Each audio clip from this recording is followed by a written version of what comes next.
Welcome back to another reading and correcting with me, Kindar, the Tiger Writes, and Ty, the Tiger Supervisor. These are where I read a chapter from one of my stories and correct it as I go. If you want to listen to these live, it's every Tuesday morning, 8 a.m. Eastern Time on Twitch and YouTube. And if you are looking to support me, that is on my Patreon. Today we are doing chapter 78 of The Captain's Heart. Of all the fangless, egg-sucking insect for a brain growl. He ignored Jeremy's call as he stormed to the door, but it served as a reminder that he wasn't alone in the apartment. Growl, what's wrong? Later, he snapped, his anger utterly misdirected. He was in the hall, the door closed before Jeremy replied, and he could hear how badly he'd hurt him. Later, once he dealt with this needless change to a plan this leaf-eating admiral had imposed on him, he'd explain, ask forgiveness, and seek a way to make it up to him. The fucking admiral had been the one forcing him to travel to the Federation station, and now he demanded that Gralgiran stop to inspect an incarceration center and pick up those scheduled for release. It was due, the message said, and the Bane was the closest ship available. Gralgiran had no trouble imagining the cackling the Admiral let out while writing the orders, because of course the mail hadn't told them those face to face. He'd sent the orders in writing, saved himself being screamed at, saved Gralgiran from giving the leadership a reason to order him to Kelsir. I'll think whichever one of you meddled to place such a coward in that position, he grumbled, when I'm able to do it without cursing the lot of you in the process. The only reason the Bane was so close to the center was because he'd been forced to head to the Federation station to be accused by those Earthers. There had been no reason for the leadership to just give in to them. They weren't a Federation species. They should have been told to go through the standard process. Like the Earthers could have received permission to travel through Kelsirian territory from any other than the leadership. Plenty of time, the message said. Like the Admiral had any idea what inspecting one of those places was like. Never refused to do it. It was part of the duties any combat-ready ship took on, but he never looked forward to them. Alter course, he ordered as he stepped onto the bridge. Set for... Garagini the Alpha, the beta standing in the center of the bridge. He closed his muzzle and looked ahead at the glare Gralgiran gave him.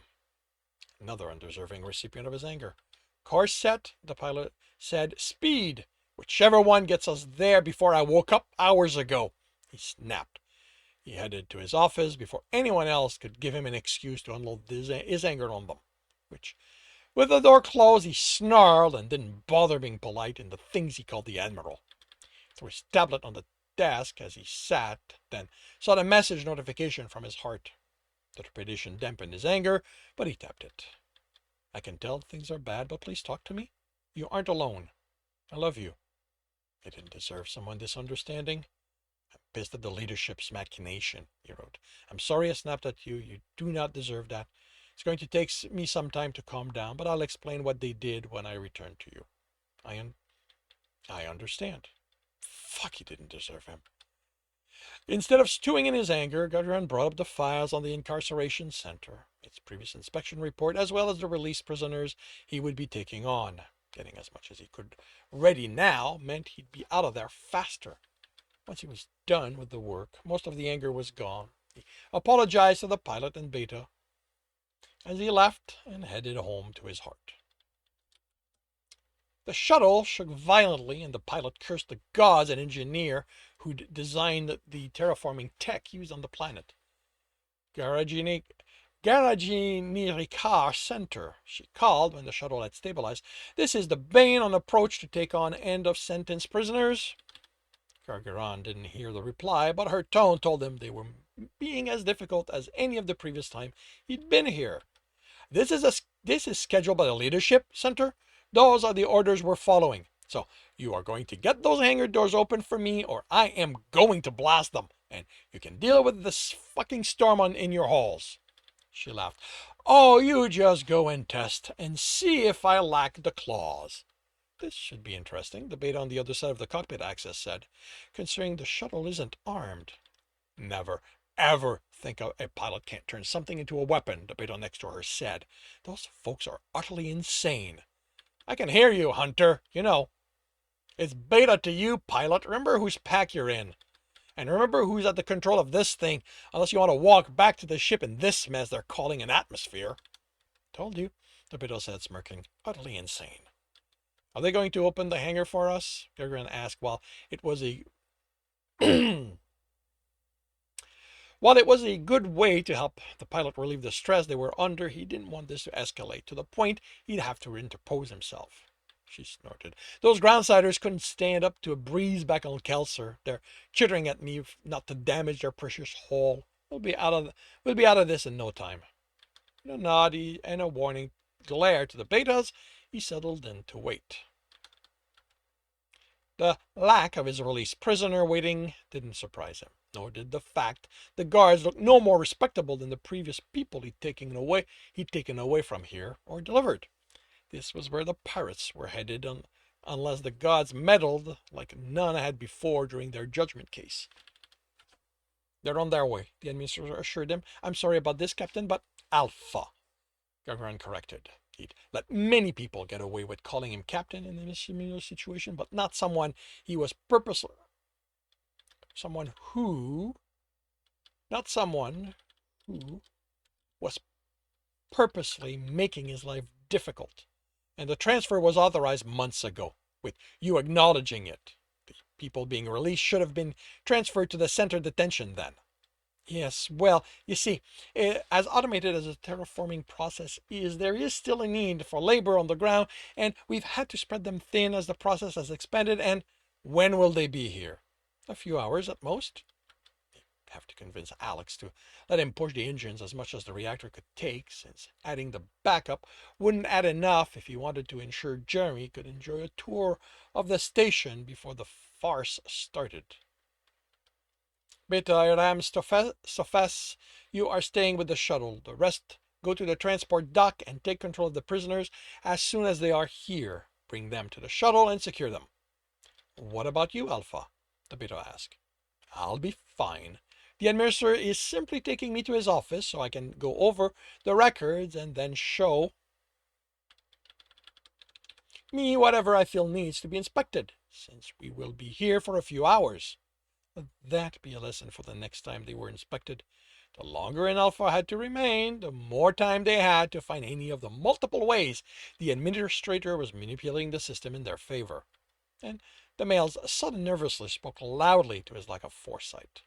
If you will, administrator, he motioned for the male to lead them. The halls were uncomfortably narrow, not to an Earther level, with barely four of them across, but still narrower than should be allowed, in his opinion. He expected there were reasons, almost certainly financial, maybe even enacted by one of the previous administrators as a way to put more money in their accounts for once they were released from this service. Because no one assigned here, and assigned to one of the few terraforming to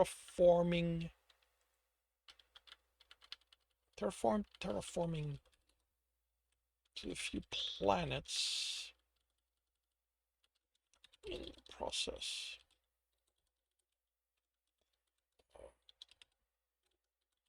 Terraforming, because no one assigned to one of the few planets in the process of terraforming, which doubled as Incarnation's center, had any illusion as to why they were privileged enough to be there. Without a need for their specialized skill, they would almost certainly be part of those incarcerated. Gralgiran had been part of a pack escorting his Alpha when the female had thrown that administrator into the transport heading back to the work dome for them to experience the criminal level of negligence with which they had set up that system. He hoped not to have to do that here. His Alpha had complained for the rest of the trip to Kelser about all the formalities she'd have to report on because of it. One of the guards, on the other hand, wouldn't need so many reports filled, and the utter dislike they glared at him let him think some might try to let a representative of those they felt responsible for being stuck here know how they felt. He welcomed the attempt. Like them, he too had some anger to unleash. There was a sense of age to the control center that made it feel older than the nearly 30 years the file said since it had been constructed. Only so much could be blamed on the hostile environment. The rest was negligence, born of a lack of care for the work the administrator had been entrusted with, that he'd been willing or not. You'll see that everything is in good order, Alpha, the male said as they entered the office.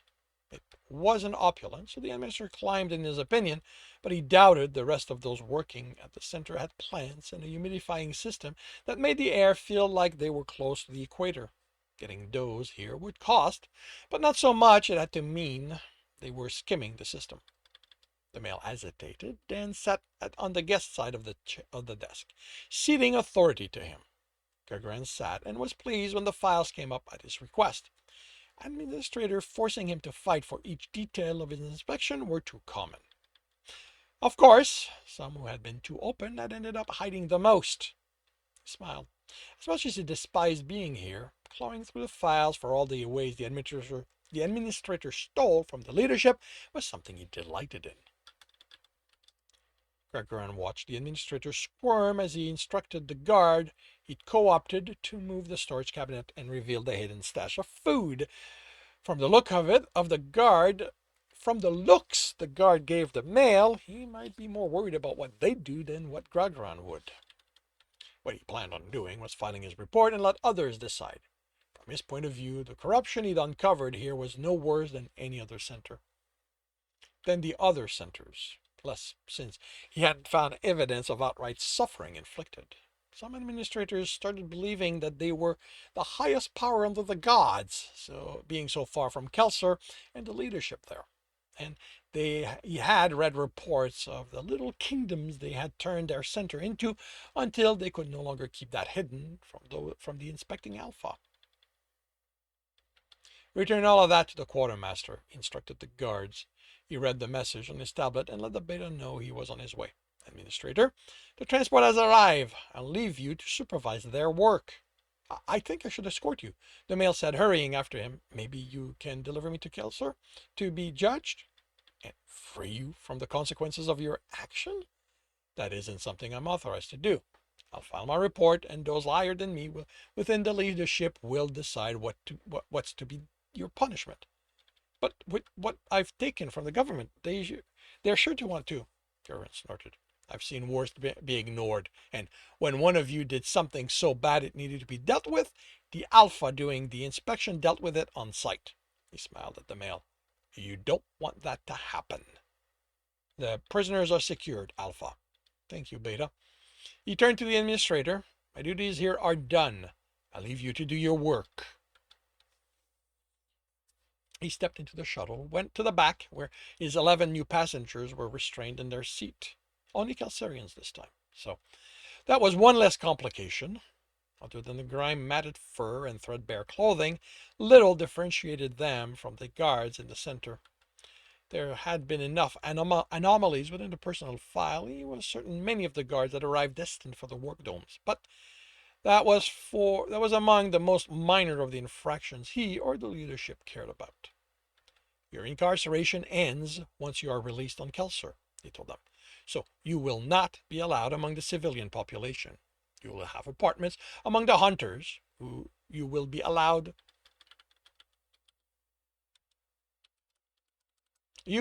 free movement among the hunter decks. You will be issued an identity bracelet with funds. Spend those with care unless you can find paying work among those you live with. If you cause trouble, you will be dealt with immediately, and you will spend the rest of what will be a long trip in a cell. This will be the only warning you get. Do not count on the gods to meddle. As expected, the look he got didn't contain gratefulness. Turning planets in the process of being terraformed into incarceration center was a mistake as far as he was concerned. Criminals couldn't learn to be among society in such a harsh environment, even before taking into account the corruption that seeped into those places. And those who survived to be released were a different level of danger. But those decisions were made by others. All he could do was offer them an environment where the survival instinct they'd gained in the hostile environment wouldn't get them immediately in trouble, and hope the transit time would let them remember they were people and not animals. The rest was in the hand of the gods. And that concludes chapter 78 of The Captain's Heart. If you are enjoying this, please leave a like. If you want to know when the next chapter will be up, subscribe and hit the bell. If you want to read this story, it is available on Ream Story. And if you want to listen to these live, it's every Tuesday morning, 8 a.m. Eastern Time on Twitch and YouTube. Links are in the notes, and with that, I shall wish you a good day.